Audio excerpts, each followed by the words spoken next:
Hello students, welcome back to our channel college Charcha. आज हम बात करेंगे कुछ इम्पॉर्टेंट टर्मिनोलॉजी एंड कुछ इंपॉर्टेंट इन्फॉर्मेशन रिगार्डिंग काउंसलिंग।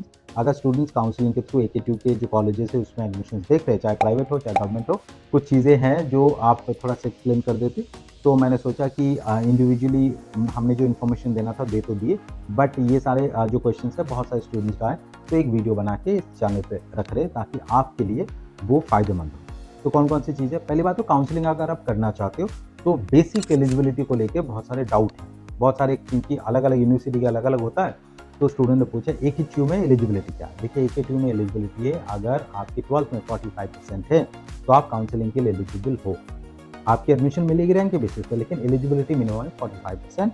अगर आपकी रिजर्व कैटेगरी है, SC/ST है, तो आपकी जो मिनिमम एलिजिबिलिटी है वो है 40%। नेक्स्ट होता है कि डोमिसाइल को लेके बहुत सारे स्टूडेंट्स की कंफ्यूजन है कि कौन सा यूपी के डोमिसाइल होगा, कौन आउटसाइड यूपी के डोमिसाइल होगा। देखिए जो स्टूडेंट्स 12th यूपी से किया है, चाहे उसकी परमानेंट एड्रेस कहीं का भी हो, वो उसकी डोमिसाइल यूपी का काउंट होगा। दूसरी केस में क्या है कि बहुत सारे स्टूडेंट्स हैं जो दिल्ली या किसी आउटसाइड उत्तर प्रदेश अपना 12th किया है, लेकिन उनकी अगर परमानेंट एड्रेस यूपी का है तो डोमिसाइल सर्टिफिकेट देके अपना यूपी के डोमिसाइल पे काउंट करवा सकते हैं। तीसरा है कि अपना 12th अगर यूपी के बाहर है और आपकी परमानेंट एड्रेस भी यूपी के बाहर की है तो आप ऑल इंडिया कैटेगरी में काउंट हो जाएंगे। तो इसी हिसाब से आपकी डोमिसाइल डिसाइड होगा, अकॉर्डिंगली आपकी जो काउंसलिंग प्रोसेस होगा। अब डोमिसाइल की बेसिस पे काउंसलिंग प्रोसेस होगा तो इस पर फ़ायदा नुकसान क्या है। देखिए अगर आप यूपी के डोमिसाइल हैं तो टोटल सीट्स में से 85% सीट्स में आप काउंसलिंग में बैठ सकते हैं, और अगर आपकी डोमिसाइल अदर देन यूपी है तो सिर्फ 15% सीट्स में ही आपकी काउंसलिंग होगी।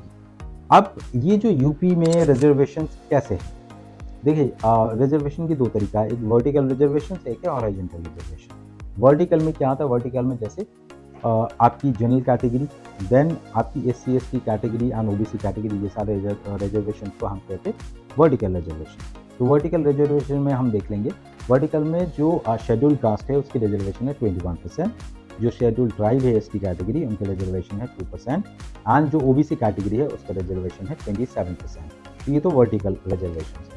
अब आते हैं हॉरिजॉन्टल रिजर्वेशन। जैसे आप जनरल कैटेगरी को, जनरल कैटेगरी में 10% सीट्स रिजर्व रहेंगे जनरल EWS कैटेगरी। आते हैं फीमेल रिजर्वेशन। फीमेल रिजर्वेशन मतलब है गर्ल्स कैंडिडेट को एक रिजर्वेशन मिलता है 20% on their particular category. General category में होता है SC/ST, OBC के लिए, OBC कैटेगरी में 20% एक गर्ल्स कैटेगरी के लिए रिजर्व। फ्रीडम फाइटर के लिए 2% रिजर्वेशन, आर्म फोर्सेस के लिए 3% रिजर्वेशन, एंड दिव्यांग के लिए 3% रिजर्वेशन। ये है आपकी हॉरिजॉन्टल रिजर्वेशन रहती है अपने स्पेसिफिक कैटेगरी के अंदर। तो ये तो रिजर्वेशन सिनेरियो है यूपी के। लेकिन अगर आपने 12th अदर देन यूपी है, आपकी permanent address other than Uttar Pradesh है, तो इन दैट केस आपकी कैटेगरी चाहे कोई भी हो, SC/ST, OBC, आप काउंट होंगे जनरल कैटेगरी इन उत्तर प्रदेश काउंसलिंग प्रोसेस। तो ये याद रखिएगा, चाहे आप बिहार से हो, आपकी SC कैटेगरी की सर्टिफिकेट यहाँ पे काम नहीं आया। अब आपकी सर्टिफिकेट, देखिए अगर आप जनरल EWS हो, डोमिसाइल हो, आपकी OBC सर्टिफिकेट हो, इनकम सर्टिफिकेट हो, ये जो सर्टिफिकेट है ये कब तक, कौन सी डेट का इशू होना चाहिए, ये क्वेश्चन होगा। देखिए ये सारे जो सर्टिफिकेट है, ये सारे सर्टिफिकेट जो आपको प्रूफ के तौर पे दिखाना है, वो 1 अप्रैल 2024, 1 अप्रैल 2024 के बाद ही इशू होना चाहिए। अगर अभी तक आपने कोई रिजर्वेशन सर्टिफिकेट या EWS सर्टिफिकेट या डोमिसाइल सर्टिफिकेट निकाल के रखे हैं और वो 1 अप्रैल 2024 के पहले का है, तो आपको दोबारा न्यू सर्टिफिकेट रिन्यू करना पड़ेगा, दोबारा बनवाना पड़ेगा, तभी जाके आप काउंसलिंग प्रोसेस में जो आपकी रिजर्वेशन की लाभ ले सकते हैं। तो ये था कुछ क्वेश्चन जिसका आंसर हमने देने की कोशिश की। इसके अलावा भी अगर आपकी कोई क्वेश्चन हो तो आप अपना जो क्वेश्चन है हमारे कमेंट सेक्शन में लिख सकते हैं, उसका आंसर हम कमेंट में दे देंगे। हर कॉलेज की particular cut off, placements and other जो भी डिटेल्स है उसके रिगार्डिंग हम वीडियो बना रहे हैं, और वो वीडियो भी इसी चैनल पे डालने वाला है। तो उसकी नोटिफिकेशन पाने के लिए इस चैनल को क्या करिएगा, सब्सक्राइब करिएगा, और हमारी मोटिवेशन बढ़ाने के लिए जो वीडियो है उसको लाइक कर दीजिए, ताकि हम भी मोटिवेटेड रहते कि हमारी जो वीडियो है स्टूडेंट्स देख रहे हैं उससे बेनिफिट मिल रहा है स्टूडेंट्स को, तो हम बनाते जाएंगे धीरे धीरे करके।